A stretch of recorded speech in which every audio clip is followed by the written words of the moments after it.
Bonjour à toutes et à tous, bienvenue dans ce nouveau panorama de la semaine où on va évidemment parler des élections aux États-Unis, on va parler de la situation au Proche-Orient, nous allons parler de l'Iran, de l'Espagne et du dégagisme écologique, nous allons revenir à la situation française sur la question du budget et sur la fin du gouvernement Barnier. Générique.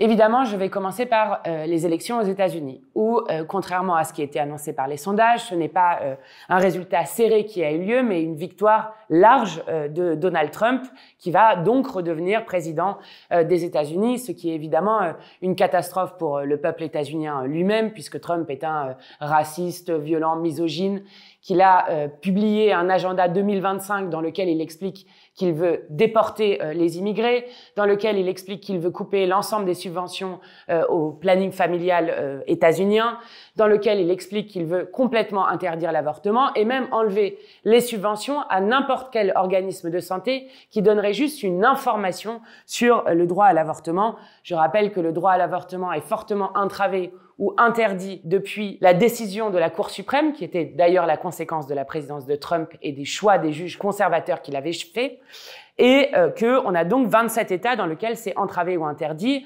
avec une hausse de la mortalité des femmes enceintes au Texas, où l'avortement est interdit de 56% depuis l'interdiction de l'avortement, et une mortalité infantile qui a augmenté de 7%. Voilà ce que va créer concrètement les politiques que veut mener Donald Trump, c'est-à-dire être sur une question de vie ou de mort, qui ne va d'ailleurs pas impacter seulement le peuple des États-Unis, mais qui va impacter l'ensemble du monde, puisqu'il a aussi annoncé qu'il allait arrêter de financer des programmes de santé sexuelle et reproductive dans l'ensemble du monde dont vont souffrir beaucoup de peuples, qu'il va financer massivement les mouvements anti-choix, notamment en Europe, et que donc l'élection de Donald Trump aura des répercussions sur le monde entier. Donc d'abord, je veux dire évidemment ma solidarité à toutes celles et ceux qui rentrent en résistance contre la présidence Trump et les conséquences désastreuses qu'elle aura sur la population.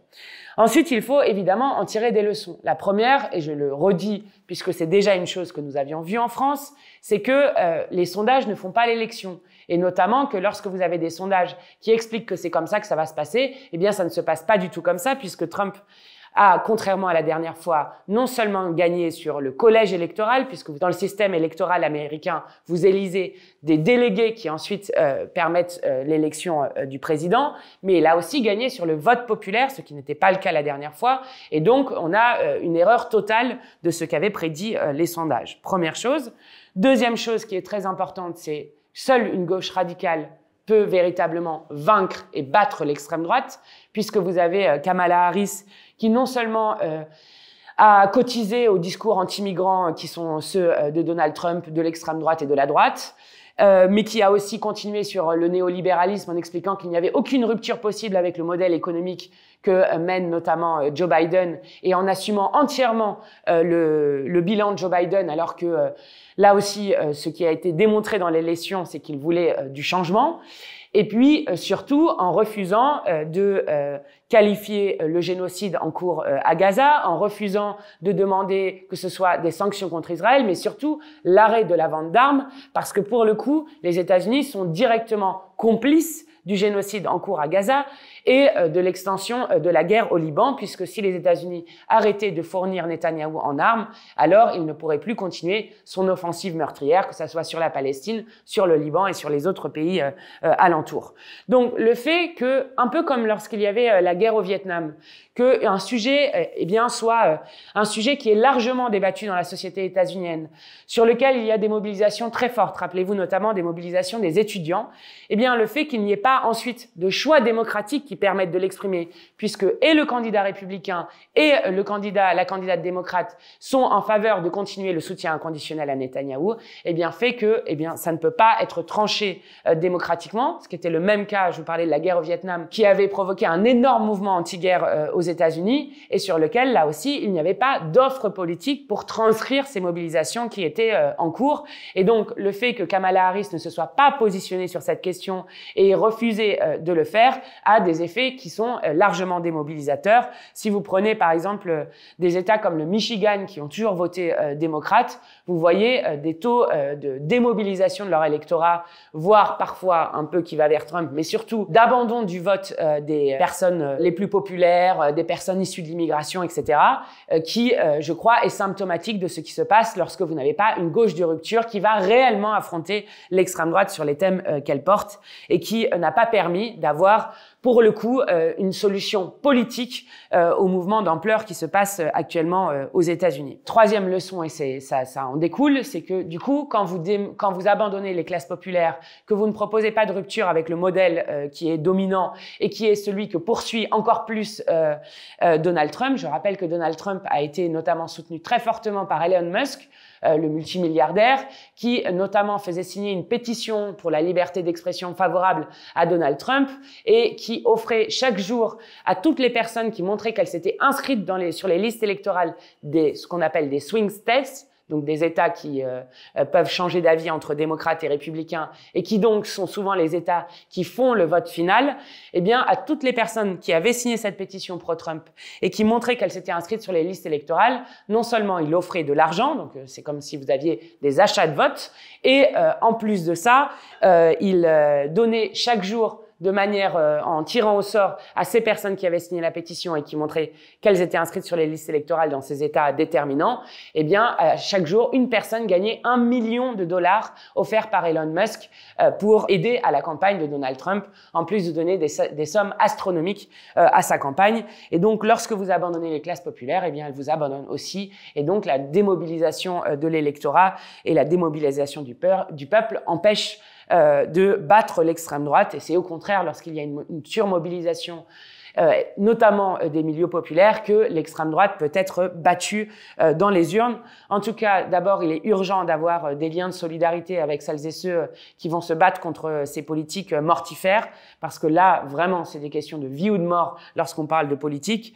Et puis, surtout, il est urgent que la France ouvre un nouveau chemin, qui ne soit plus dépendant et aligné sur l'empire états-unien, mais qui soit une politique non alignée au service de la paix. Et c'est le chemin que nous, les Insoumis, nous nous efforçons d'ouvrir. En tout cas, il est très important de le faire, d'autant plus que, chose qui nous paraît, nous, bizarre, mais qui montre qu'il y avait une autre politique possible aux États-Unis. Quand vous regardez les référendums qui ont été faits le même jour, par exemple au Missouri, qui est un État que Trump a remporté, le même jour par référendum a été accepté de constitutionnaliser l'avortement dans l'État du Missouri et d'augmenter le salaire minimum à $15, qui était une proposition de Bernie Sanders. Donc preuve qu'il y avait une envie de rupture et une possibilité de politique véritablement de gauche si il y avait eu une candidature en face qui était à la hauteur.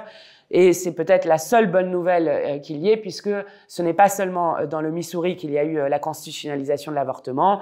On retrouve le oui également qui a gagné dans le Colorado, avec des financements publics en plus pour l'avortement. Dans le Maryland, le oui l'a aussi emporté sur la constitutionnalisation. Dans l'État de New York, de même. Et dans l'Arizona, il pourrait y avoir un prolongement des délais, etc. Donc avec des victoires. Et je rappelle que nous sommes dans une des périodes les plus inégalitaires des États-Unis, avec du coup une volonté de changement radical, puisque je vous donne juste un chiffre qui va vous faire comprendre ce qui est en train de se passer. Les 40% des plus pauvres reçoivent 20% des dépenses, quand les 20% les plus riches, eux, captent 40% des dépenses. Donc il y a une paupérisation extrêmement forte de la société états-unienne. En tout cas, il y a une nécessité de continuer à se battre parce que les États-Unis sont toujours la première puissance militaire et ça aura des effets sur les peuples du monde entier.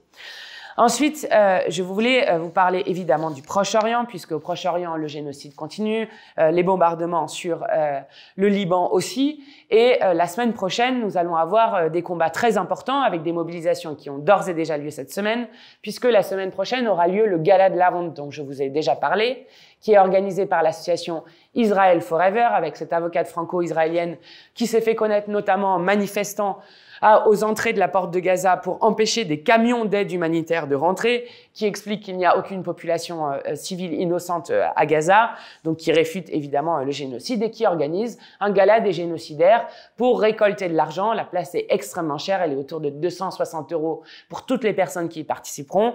Elle organise donc un gala qui doit en quelque sorte fêter le génocide et récolter de l'argent qui servira au grand Israël, comme c'est dit dans la manière dont il le raconte.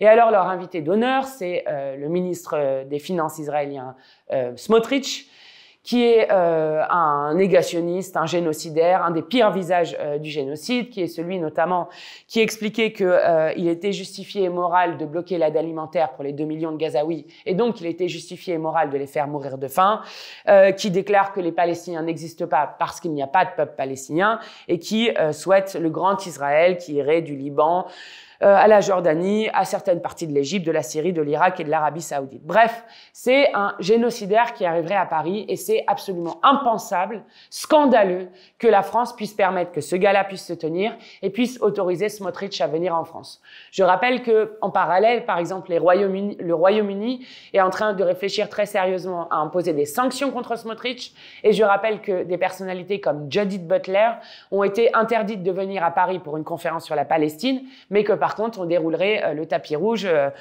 à Smotrich. Et je rappelle surtout que toutes les voix pour la paix et pour le droit international se font réprimer en France. Notamment, beaucoup se font poursuivre, c'est mon cas, pour apologie du terrorisme, et que lorsque vous avez quelqu'un qui vient véritablement, qui est celui qui commet le génocide et faire une apologie du génocide, eh bien là, il serait autorisé, ce qui est évidemment impensable. Donc nous allons vraiment continuer à nous battre. Et je veux saluer les supporters du PSG qui ont fait un tifo géant sur la Palestine, qui montre que le sport est toujours politique et que le sport, souvent, a été du côté des peuples opprimés et continue de le faire. En tout cas, mobilisation maximale qui continue contre ce gala de la honte et contre le match de foot qui doit avoir lieu avec l'équipe d'Israël de foot qui doit arriver pour jouer contre l'équipe française, ce qui, là aussi, est impensable dans le moment que nous vivons. Enfin, sur l'international, deux dernières choses. D'abord, sur la question de l'Iran, puisque vous avez vu, l'extrême droite s'empare beaucoup de l'image d'une étudiante iranienne qui s'est déshabillée et qui lutte contre le patriarcat et le régime des mollahs en Iran. Donc qui a été arrêté, qui a été battu pendant son arrestation et dont nous demandons évidemment sa libération immédiate. Je rappelle que l'Iran, depuis la mort de Mahsa Amini, qui a été tué par la police des mœurs parce que des cheveux apparaissaient en dessous de son voile, eh bien depuis donc septembre 2022, il y a 500 manifestants qui ont été tués par le régime iranien et beaucoup qui attendent toujours dans les couloirs de la mort. Il est intéressant de voir que du coup l'extrême droite s'en empare pour expliquer que toutes les femmes doivent se dévoiler, alors qu'au contraire jamais l'extrême droite, et c'est la manifestation que nous avons fait aux côtés des collectifs iraniens et des associations iraniennes que je remercie, jamais l'extrême droite ne sera femme, vie, liberté, qui est le slogan des manifestations depuis septembre 2022, avec une révolution iranienne justement menée principalement au départ par les femmes et qui emmène tout le peuple iranien derrière lui, sur la question de pouvoir d'abord que les femmes puissent décider librement de savoir comment est-ce qu'elles veulent s'habiller et que personne n'a à dire comment les femmes doivent s'habiller dans ce pays. Ça, c'est la première chose sur la liberté des femmes, ce que ne défend absolument pas l'extrême droite et qui est amené dans un processus de révolution pour justement pouvoir choisir de sa destinée. Et je rappelle que contrairement à l'extrême droite, nous sommes nous plusieurs à marrainer, à parrainer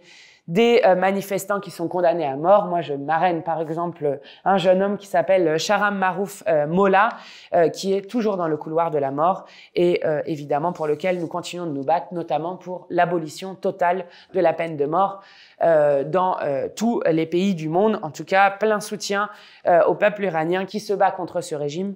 Nous nous tenons évidemment à leur côté pour leur lutte pour la liberté. Dernier sujet international proche de nous cette fois-ci, c'est l'Espagne. Je vous avais déjà parlé des inondations meurtrières qui ont cours en Espagne. Le bilan provisoire a malheureusement augmenté puisqu'il y a aujourd'hui 219 morts des inondations et des pluies torrentielles qu'il y a eu en Espagne et on dénombre au moins 89 personnes qui sont d'ores et déjà disparues. Et ce que je trouve très impressionnant dans ce qui est en train de se passer en Espagne, c'est que pour la première fois proche de nous, on voit des formes de dégagisme écologique qui sont en train de se passer. Vous avez probablement vu ces images où le roi d'Espagne, le Premier ministre, mais surtout le président de la région de Valence, qui est quelqu'un du PP, de la droite espagnole, eh bien, sont accueillis avec des jetés de boue, des jets de pierre, etc. Et des gens de Valence qui leur disent « vous êtes des assassins ». Et ils ont raison de le dire parce que lorsqu'on regarde ce qui a été fait à la fois par le PP, donc la droite, et Vox, l'extrême droite espagnole, eh bien, quand vous regardez, il y avait une proposition de loi pour la prévention des inondations générées par le dérèglement climatique en Méditerranée et la droite et l'extrême droite, main dans la main, ont voté contre. Surtout, le gouvernement Mazon, donc celui qui gère la région, a supprimé une unité valencienne d'urgence spécialisée pour les aides en catastrophe, ce qui fait que beaucoup n'ont pas été aidés. Il a aussi supprimé l'unité valencienne chargée de promouvoir les politiques préventives, qui explique que là aussi, eh bien, la catastrophe a été beaucoup plus importante que prévu. Et puis, évidemment, ils soutiennent les coupes d'impôts faits aux plus riches, qui affaiblissent l'État et donc les politiques qui peuvent être menées à l'heure du plus grand défi du 21e siècle. Je le redis pour dire que ce ne sont pas, il faut arrêter de parler de catastrophes climatiques, ce sont des catastrophes politiques qui sont la responsabilité de décennies d'inaction climatique. Et nous ne sommes pas en reste puisque en France, eh bien, méthodiquement ont été coupés les effectifs et les subventions à Météo France pour la prévisibilité, les subventions, les financements pour faire en sorte d'adapter notre pays aux effets du dérèglement climatique. Et je ne parle pas de l'atténuation puisque nous continuons à être dans une situation dramatique. Pour preuve, j'en veux, l'année 2024 sera l'année la plus chaude jamais enregistrée. C'est un chiffre qui vient de sortir aujourd'hui. Et la première année où nous allons dépasser 1,5 degré de réchauffement. Je rappelle que le 1,5 degré, c'est ce qui était la limite qui avait été posée par la COP de Paris et qui avait été posée notamment suite à la pression des États insulaires dans le monde qui disent à partir de 1,5 degré, eh bien, nous n'existons plus, nous allons être submergés par les eaux. Et cette inaction, je le rappelle, est une inaction criminelle puisque nous sommes dans une situation extrêmement grave. En tout cas, si ce sont des catastrophes politiques, si toute une part du dérèglement climatique et de la crise écologique est irréversible, il est encore temps de pouvoir agir pour faire en sorte de sauver le seul écosystème compatible avec la vie humaine et l'ensemble des espèces.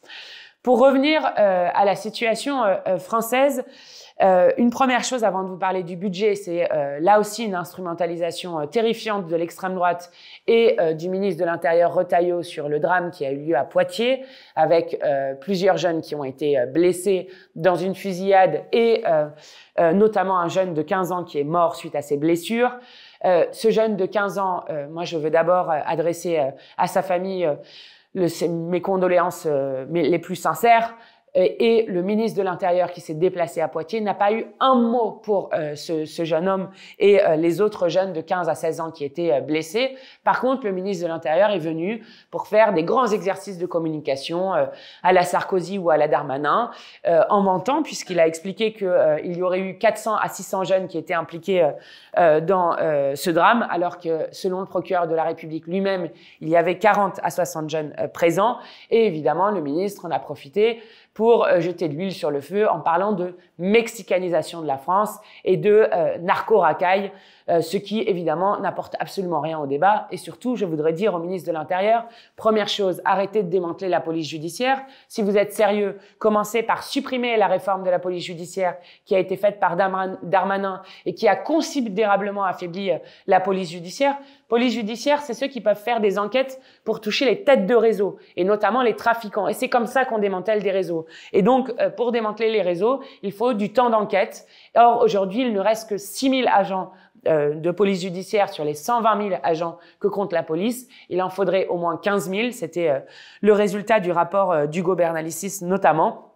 Et donc, il faut absolument redonner des moyens à la police judiciaire parce que sinon, vous ne faites que des opérations de communication comme les opérations PlaceNet XXL, comme disait Darmanin, qui ne servent qu'à arrêter des petits jeunes qui sont victimes de ces trafics aussi. Et donc, il faut démanteler. Et je dis juste que ces jeunes avec un mort de 15 ans, ne se sont pas entretués avec rien. Il y a des armes derrière, et donc derrière il y a du trafic. Et donc au ministre de l'Intérieur qui parle de mexicanisation, lorsqu'on va regarder l'argent sale du trafic, qui est le nerf de la guerre si on veut démanteler les trafics, il ne se trouve pas au Mexique qui, eux, font des politiques de prévention très fortes. Il se trouve en Europe dans les paradis fiscaux, exactement là où ils refusent d'aller et d'agir. Donc il faut viser le haut du spectre. Et je le redis, il faut absolument aller vers des politiques de légalisation, car les politiques de prohibition ne fonctionnent pas. La France est le pays au monde la France est le pays d'Europe qui consomme le plus de drogue, et donc nous continuons à dire qu'il faut légaliser le cannabis et en finir avec 40 ans de politiques qui ont été inefficaces et dont ont été victimes beaucoup de jeunes. Ensuite, sur le budget, sur lequel nous continuons, nous, de faire une bataille. Alors, on a terminé, même si nous n'avons pas terminé l'examen, mais le projet de loi de finances de la sécurité sociale, et nous continuons sur la partie recettes du budget. Et nous sommes en train de faire une démonstration assez spectaculaire, puisque nous continuons de montrer qu'un autre budget est possible. Nous gagnons les votes. Le groupe parlementaire insoumis est le groupe le plus mobilisé de tous les groupes parlementaires qui se trouvent dans l'hémicycle, tandis que les groupes qui soutiennent le gouvernement, et donc la majorité minoritaire, eux sont en moyenne à 87% d'absentéisme, alors que normalement, lorsque vous êtes soutien du gouvernement, vous venez siéger pour soutenir et pour pouvoir voter. Le résultat, c'est que nous sommes majoritaires avec le nouveau Front populaire, que nous sommes en train d'inventer un tout autre budget et que nous sommes en train de démontrer que si on va chercher l'argent dans les bonnes poches, il est possible de ne pas avoir la politique d'austérité jamais vue dans ce pays qu'ils sont en train de nous proposer, qui offre un horizon de malheur très fort. Et dans les derniers amendements que nous avons gagné la taxe sur les super-profits, ce qui est une belle victoire pour nous. Et surtout, nous avons gagné l'amendement proposé par les Insoumis sur la taxe Zuckman-Attaque, qui est celle qui vise à taxer réellement les bénéfices des multinationales qui sont réalisés en France, qui fait que, par exemple, enfin, la France se ferait respecter des multinationales, qu'enfin Amazon paierait des impôts en France et qu'il n'y aurait plus ces pratiques d'évasion fiscale qui font que les multinationales ne paient pas les impôts en France là où ils doivent le faire. C'est une taxe qui, accessoirement, rapporterait 26 milliards d'euros à l'État. Donc, vous comprenez que ces 26 milliards, nous en avons besoin pour l'hôpital public, pour les services publics, pour l'éducation nationale, bref, pour tout ce qui fait notre vie commune et qui fait tenir le peuple français ensemble, droit et fier. Et je le dis d'autant plus que, puisque le gouvernement échoue à tout, ils ont décidé d'avoir un nouveau bouc émissaire. Alors, vous avez toujours, évidemment, les immigrés qui sont le bouc émissaire permanent avec des ministres qui tiennent des propos proprement fascistes. C'est ce qui s'est passé pendant la niche du Rassemblement national. Mais leur nouveau bouc émissaire, ce sont les fonctionnaires. Donc, non seulement ils expliquent qu'ils n'auront plus 1, mais 3 jours de carence, mais en plus qu'on pourrait revoir leur statut, emploi à vie, qu'il serait possible de faire une rémunération au mérite. Et je le dis ici très fortement, ça suffit de prendre pour cible les fonctionnaires, ceux qui ont choisi d'aller au service du bien commun, au service de l'intérêt général, dans le service public, ceux qui font vivre la République au quotidien, justement, ça suffit de les prendre pour bouc émissaire à chaque fois. À chaque fois, on essaye de les montrer comme des privilégiés et des parasites, alors que les fonctionnaires sont ceux qui font tenir ce pays debout. Ils ne sont en rien des privilégiés. Et je vais même vous dire, à chaque fois qu'on abaisse le droit du travail pour les fonctionnaires, derrière, vous avez des attaques très fortes qui sont faites contre l'ensemble des travailleurs de ce pays. Donc, plus la fonction publique a des conditions de travail qui sont favorables et qui permettent de répondre aux usagers, plus vous avez un droit du travail qui, lui aussi, se tire vers le haut pour l'ensemble des salariés. Et je rappelle juste que, par exemple, la question de l'emploi à vie pour les fonctionnaires est une question très importante, notamment sur des questions de neutralité et d'incorruptibilité, et que donc nous continuerons de les défendre à tout prix, et ce qui n'est qu'une diversion de ce gouvernement. En tout cas, nous sommes en train de faire cette démonstration spectaculaire sur le budget, et je vais vous dire qu'il est plus que temps que ce gouvernement tombe. D'abord parce qu'à un moment ou à un autre, ils devront utiliser le 49.3. Ils ne veulent pas l'utiliser maintenant, Donc, ils attendent la fin des délais constitutionnels pour la fin des discussions budgétaires parce qu'ils savent qu'à partir du moment où ils utiliseront le 49.3, à partir de ce moment-là, nous déposerons une motion de censure et qu'ils risquent bien d'en être finis avec ce gouvernement Barnier, sauf si le RN continue de faire ce qu'ils font jusque-là, c'est-à-dire sauver et Emmanuel Macron en votant contre la destitution et le gouvernement Barnier en refusant de voter la censure. Mais je le dis, ceux qui ne voteront pas la censure seront responsables de la politique de malheur qu'ils sont en train de faire. Ceux qui ne voteront pas la censure seront d'accord avec les 4000 postes de professeurs en moins dans l'éducation nationale l'année prochaine, seront d'accord avec la taxe sur l'électricité qui va encore faire exploser les factures des Français, seront d'accord pour que le peuple paye les factures des cadeaux faits aux plus riches et aux multinationales. Donc, Marine Le Pen, certains électeurs et électrices ont cru que c'était une alternative à Macron. Ils se rendent compte aujourd'hui que c'est son meilleur allié et on le voit plus que jamais dans le budget. Alors, je termine en disant qu'il est d'autant plus urgent de faire tomber ce gouvernement que nous sommes dans une situation catastrophique. Je vous avais déjà dit qu'il y avait un risque de récession très fort avec le budget qui est proposé. Là, on est en train d'en voir déjà des effets avec une situation qui est catastrophique puisque l'OFCE, c'est pas les insoumis, hein, l'OFCE prévoit qu'en 2025, il y aura 143 000 emplois nets détruits avec des plans de licenciement qui sont en train de se multiplier. D'un côté, vous avez la Chine qui est en surproduction et qui donc va inonder les marchés. De l'autre côté, vous avez beaucoup d'États qui ont gardé des mesures protectionnisme alors que la France et l'Europe ont décidé, eux, d'abattre toutes les mesures protectionnisme. Le résultat, c'est quelque chose qui est absolument catastrophique. Michelin vient d'annoncer qu'ils allaient fermer les sites de Cholet et de Vannes pour les délocaliser en Pologne, alors qu'il n'y a jamais eu autant d'argent versé par les actionnaires en une année. On parle de 1,4 milliard d'euros qui ont été versés en dividendes et en rachat d'actions. C'est la première fois que ça passait la barre de 1 milliard. Le résultat, c'est qu'ils sont en train de se gaver comme jamais et que le résultat, c'est que derrière, ils veulent supprimer 1254 emplois. Vous avez la même chose avec Auchan ou Mullier, qui est quand même la 7e fortune de France, qui a une fortune équivalente à 28 milliards d'euros. C'est l'équivalent du budget de l'école publique maternelle et primaire ou l'équivalent de 1,3 million d'années de SMIC, pour vous donner une idée de à quel point ce pauvre homme est riche.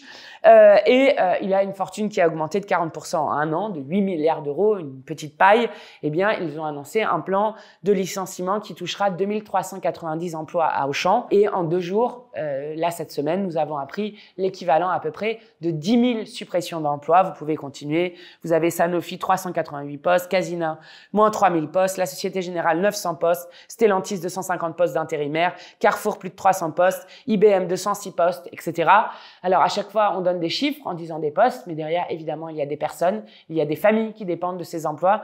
Donc, nous allons vers une situation qui est catastrophique et qui est notamment le résultat des 7 ans de macronisme qui a refusé de faire en sorte qu'il y ait des contreparties aux aides qui sont données aux grandes entreprises et qui a refusé de faire du protectionnisme économique.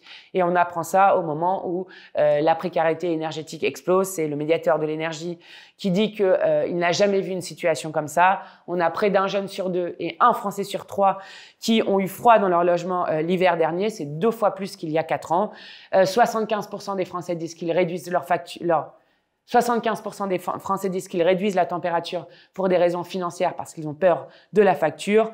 Vous avez là une alerte qui a été faite aujourd'hui sur le fait que les victimes de violences conjugales ont doublé depuis 2016, soit depuis l'arrivée de Macron au pouvoir, avec 271 000 victimes de violences conjugales. Et n'en déplaise à l'extrême droite, évidemment, l'immense majorité sont des femmes, mais l'immense majorité des auteurs sont de nationalité française. Donc, c'est aussi le résultat de grandes causes du quinquennat qui ont été énoncées chaque année et sur lesquelles jamais l'argent n'a été mis pour faire en sorte d'éradiquer les violences qui sont faites aux femmes.